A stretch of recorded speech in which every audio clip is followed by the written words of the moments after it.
आता आत्ता उत्तर ऐकलं, काय तुमची प्रतिक्रिया? त्यांनी एक उल्लेख महत्त्वाचा केला आहे की 67च्या अगोदरचे मराठा कुणबी असलेल्यांचे पुरावे सापडलेत. त्या आधारावर ब्लड रिलेशन म्हणजे रक्ताचे असणाऱ्या नातेवाईकांना त्याचा लाभ होणार आहे, एवढा मात्र त्यांनी एक शब्द वापरला आहे. आणखीन 2 शब्द वापरायचे राहिलेत, ते त्यांनी वापरावेत, परंतु आत्ता त्यांनी वापरले नाहीत. म्हणजे ते खरं बोललेत एका विषयात. त्यानुसार मराठ्यांना 67च्या अगोदरचे जे पुरावे आहेत कुणबी असलेल्यांचे आत्तापर्यंत उदाहरणार्थ 54 लाख लोकांच्या नोंदी मिळाल्यात. तो उल्लेख त्यांनी केला आहे की त्यांच्या रक्ताच्या सोयऱ्यांना ते दिले जातील, त्याचे लाभ. दुसरा त्यांनी एक असा उल्लेख केला आहे की फेब्रुवारीपर्यंत अहवाल येणार आहे, मागासवर्ग आयोगाचा अहवाल दिला जाईल आणि ते आरक्षण टिकवलं जाईल. आमचं म्हणणं असं आहे की ते अहवाल फेब्रुवारीत येणार आहे का कधी येणार आहे हे आम्हाला नाही माहिती, परंतु 24 डिसेंबरपर्यंत आपण आमच्याकडून जो वेळ घेतलेला आहे ते वरचा जो अहवाल येणार आहे किंवा टिकणार आहे ती मागणी आम्ही आत्ता केलेली नाही. कारण त्याच्यात खूप शंका आहेत, ते टिकल का नाही टिकल, क्युरिटी पिटिशन ओपन कोर्टात घेणार की नाही घेणार, घेतली तर ते दिलेलं आरक्षण एनटी विजेंटेसारखं टिकल का, हे अनेक आवासून प्रश्न मराठ्यांसमोर उभा राहिलेले. ते नाकारणार आहेत असं आम्हाला म्हणायचं नाही, परंतु आम्हाला एवढंच म्हणायचं की ते टिकणार आहे का एनटी विजेंटेसारखं, आणि ते टिकणारं नाही आहे. कारण ते 50%च्या वर जात आहे, पुन्हा मराठ्यांचा घात होणार आहे. त्यापेक्षा 24 डिसेंबरच्या आत तुम्ही महाराष्ट्रातल्या सगळ्या मराठ्यांना आरक्षण द्यावं. मात्र पुढची जी तुमची डेडलाईन आहे ते आम्हाला मान्य नाही. आम्हाला जर तुम्ही आरक्षण जे आपलं ठरलं आहे त्या कागदाप्रमाणे त्यातला एक शब्द आपण घेतला आहे, त्याप्रमाणे आणखीन 2 शब्द त्यामध्ये घेऊन जर 24 डिसेंबरपर्यंत आपण आरक्षण द्यावं याची आम्ही वाट बघतो आहे. तुम्ही नाही दिलं तर आंदोलन मात्र आम्ही 24 डिसेंबरला पुकारणार आहे. 2 शब्द कोणते? ते 23ला सांगणार आहेत आम्ही. कारण तोपर्यंत आम्हाला आणखीन असं आहे की त्यांनी जे खरे काही शब्द त्यामध्ये घेतलेत त्याचा अर्थ सरकार सध्या तरी 50% प्रामाणिक आहे, राहिलं आहे 50%. तो विषय त्यांनी तातडीने हाताळावा किंवा आज उद्या ती पुन्हा ते शब्द सांगावे त्यांनीच. कारण त्यांच्याकडूनच अपेक्षित त्यांनी ते सांगणं, कारण त्यांच्या तज्ज्ञानं ते लिहिलेलं आहे. मात्र आज एक खरेपणा त्यांच्यात पुन्हा सरकारमध्ये दिसून आला की त्यांनी 67च्या अगोदरच्या नोंदी सापडल्यात, त्या आधारावर ज्याची नोंद सापडली त्याच्या रक्ताच्या सगळ्या नातेवाईकाला त्याचा लाभ आरक्षणाचा दिला जाईल, हे मात्र ते बोललेत. त्यामुळं 24पर्यंत राहिलेलंसुद्धा त्यांनी पूर्ण करावं. आणि सरकार 100% आता वाटतं आहे की मराठ्यांना ओबीसीतून आरक्षण देऊन पूर्ण लाभ, ज्या 54 लाख नोंदी मिळाल्या त्या आधारावरती पूर्ण लाभ देतील. नाही दिलं तर मात्र फेब्रुवारीच्या शब्दावर आम्ही हे सांगतो की 24ला आम्हाला आंदोलन पुकारावं लागणार. तुम्ही नेहमी एक मागणी, काही अंशी तुम्ही या भाषणानंतर समाधानी झालात, खुश झालात? खुश झालो आहे पण नाही पण झालो आहे. कारण रक्ताचे नातेवाईक त्या नोंदीवर घेणार आहेत म्हणल्याच्यानंतर मराठ्यांना न्याय मिळणार आहे हे खरं आहे. कारण हे महाराष्ट्राच्या कानाकोपऱ्यात पसरणार आहे त्याचं नातं रक्ताचं. त्यामुळं ते शक्य पण आहे आणि ते पटलावर त्यांचा शब्द आलेला आहे आता. हां, 67पासून नोंदी अगोदरच्या मिळाल्यात, त्यामुळं तो शब्द आता पटलावर आला आहे. परिवाराला द्यायचा एक, दुसरा आला आहे त्याच्या ब्लड रिलेशनला ते देणार आहेत नोंदीच्या, म्हणजे त्याचे नातेवाईक रक्ताचे नातेवाईक आले. एकच शब्द राहिला माझ्या मतानं. आता परत माझं कन्फ्युजन बरंच निघालं, एकच राहिला मध्ये, तो त्यांनी घेतला. म्हणजे मराठ्यांना आरक्षण 24 डिसेंबरच्या आत मिळतं आहे. विधिमंडळाकडे पाठवला अनालिसिस करायला, मग त्याच्यामुळे या सगळ्या गोष्टीला वेळ लागतोय, म्हणून या सगळ्या वेळ लागतोय असं वाटतंय का? ते 2 दिवसात होईल असं मला त्यांच्या आत्ताच्या बोलण्यावर वाटतंय.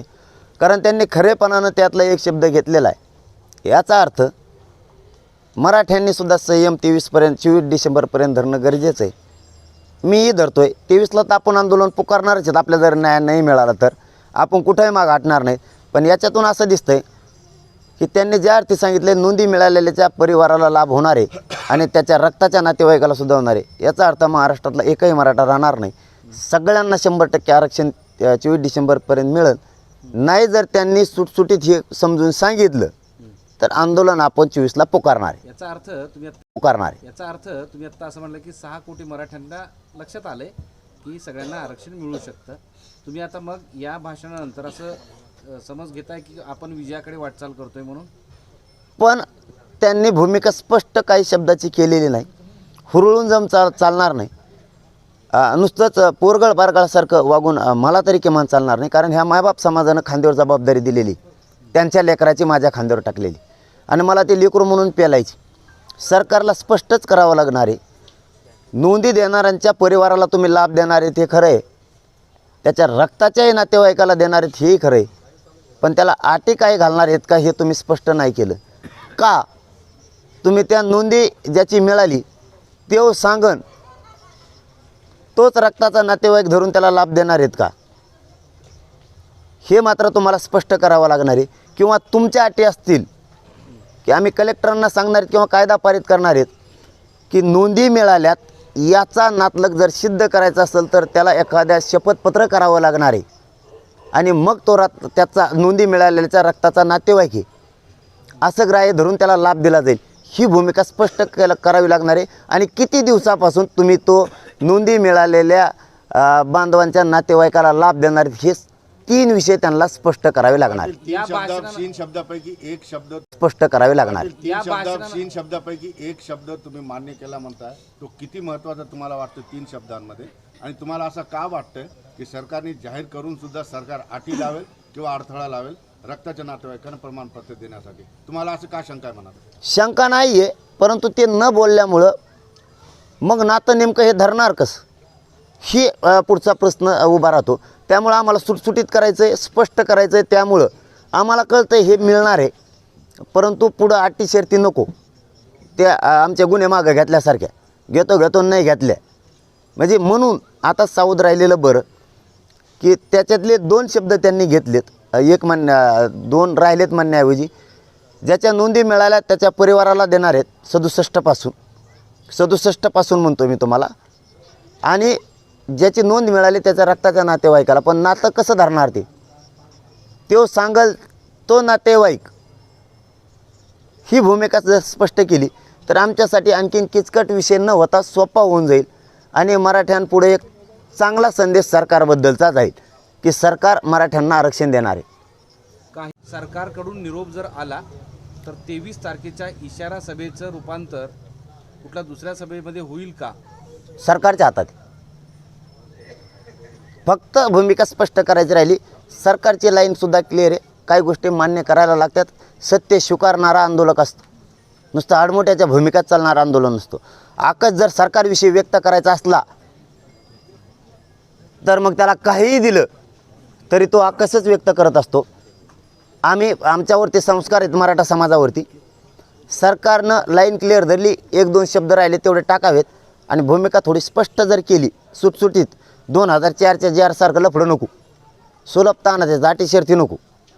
तसं तुम्ही नोंदी मिळालेल्याच्या रक्ताच्या नातेवाईकाला देणार आहेत, पण त्याचा लाभ ते कसे देणार आहेत आणि किती दिवसात देणार आहेत त्याच्यासाठी कायदा पारित करणार आहेत का राज्य मागासवर्ग आयोगाला आदेश देऊन कलेक्टरांच्या मार्फत लगेच करून घेणार आहेत? एवढी सुटसुटीत जर भूमिका केली तर 24ला काय होऊ शकतं? इशारा सभेचं आभार आणि जल्लोष सभेमध्ये होणार ते सरकारच्या हातात, आमच्या हातात नाही.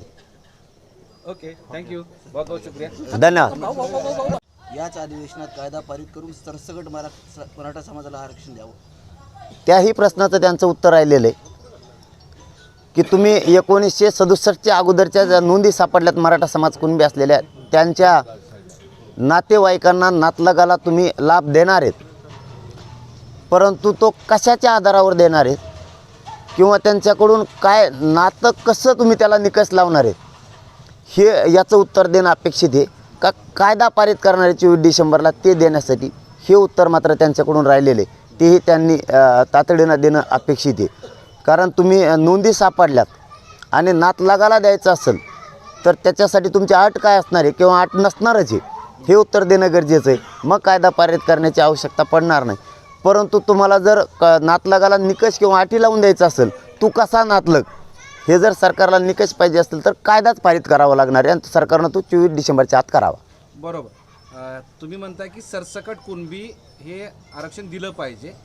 त्याला आता एकतर मागासवर्ग आयोगाचा जो शिंदे समितीच्या आयोगाचा रिपोर्ट आवश्यक असणार आहे आणि दुसरीकडे त्याच्यात एक स्पेशल अधिवेशन घ्यावं लागणार आहे.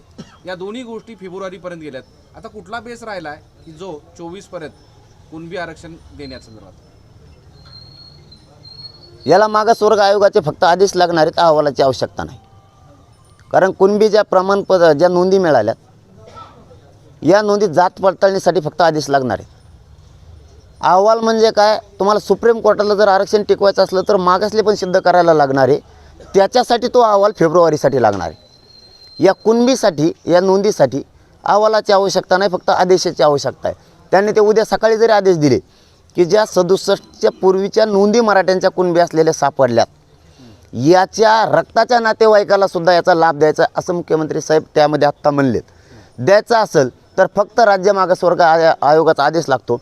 पण नातं तुम्ही जे धरणार आहे ते कुणबीचं नातं, रक्ताचं नातं कसं, याला जर तुमची काय अट असेल ती तुम्ही स्पष्ट मांडणं आवश्यक आहे. आणि जर अट नाही आहे तर आदेशाची आवश्यकता आहे. कुणबीची ज्याची नोंद सापडी तो नातं दाखवू शकतो. ते जर सरकार ग्राह्य धरणार असेल तर आदेशाची आवश्यकता आहे. आणि त्यांनी दाखवलेलं नातं रक्ताचं जर ते ग्राह्य धरणार नसतील तर कायदा पारित करावा लागणार आहे. कारण तुम्हाला काहीतरी त्याला बॉन्ड करून द्यावा लागणार आहे की मी याचा नातलग असा आहे. याच्या सरकारनं स्पष्ट भूमिका करणं गरजेचं आहे.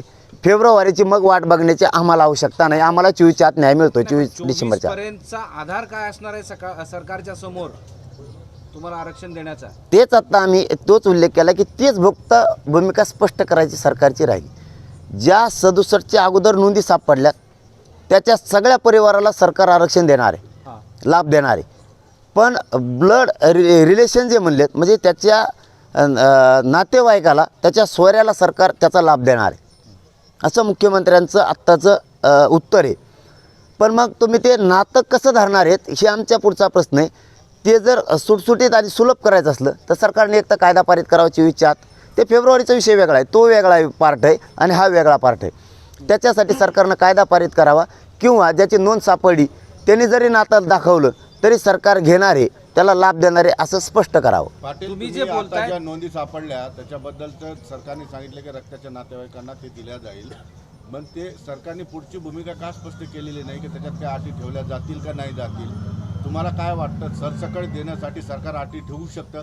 कारण सरकारने खुलं काही केलेलं नाही आहे, फक्त शब्द दिलेला आहे की 67च्या आधी रक्ताच्या नातेवाईकांना देऊ. पण अटी असतील नसतील याचा खुलासा केला नाही. पण मला वाटतं 24च्या आत ते मराठ्यांना आरक्षण 100% देणार. नाही, पण आत्ता तुम्ही असं म्हणताय जर सरकारला मुख्यमंत्र्यांना आरक्षण जर या 24पर्यंत द्यायचं असेल तर कुठल्या तरी गोष्टीचा उल्लेख केला असता किंवा तो बेस सांगितला असता. पण तसं आज त्यांच्या भाषणात झालं नाही. सगळ्या गोष्टी या फेब्रुवारीपर्यंतच्या सांगितलेल्या आहेत. मग जरी कुणबी असेल किंवा कुणबीचं आरक्षण असेल किंवा सुप्रीम कोर्टातलं आरक्षण, या सगळ्यांचं एकत्रितरित्या त्यांनी उत्तर दिलेलं आहे. फेब्रुवारीचा विषय या नोंदीशी संबंधित नाही. ते सुप्रीम कोर्टातले क्युरिटी पिटिशन उपचारात्मक जी याचिका दाखल केलेली तिच्याबाबतचा तो विषय. आता ती हिअरिंग सुप्रीम कोर्टात येणार नाही येणार तो अहवालाचा विषय वापरला आहे त्यांनी शब्द. याचा अर्थ असा होईल म्हणतोय मी की तो वरचं आरक्षण टिकवण्यासाठी. पण आत्ताचा जे त्यांच्यातला एक मूळ बेस आहे ते असं आहे की नोंदी ज्या सापडल्यात त्या परिवारातल्या रक्ताच्या नातेवाईकाला दिलं जाणार आहे. परंतु ते कधीपासून लागू केलं जाणार आहे एवढंच फक्त भूमिका स्पष्ट केलेली नाही, ती त्यांनी करावी. पण मला त्यांच्या बोलण्याहून असं वाटतं आहे, अंदाजा दिसतो आहे आणि शक्यता पण आहे की 24च्या आत डिसेंबरच्या आत मराठ्यांना 100% आरक्षण लागू होणार. फक्त ती भूमिका त्यांनी स्पष्ट करावी ही त्यांना माझी विनंती की तुम्ही ज्या नोंदी सापडल्यात यांच्या नातेवाईकाला, यांच्या रक्ताच्या सोयऱ्यांना कोणत्या दिवसापासून लागू करणार आहेत, त्याच्यासाठी तुम्हाला कायदा पारित करणार आहेत की सरळ कलेक्टरांना तुम्ही आदेश सोडणार आहेत की नोंदी ज्याच्या मिळाल्या त्यांनी जरी रक्ताचे नातेवाईक दाखवले तरी त्याला लाभ द्या. काय दोन्हीपैकी एक करणार हे स्पष्ट त्यांना करावं लागणार. तो झाला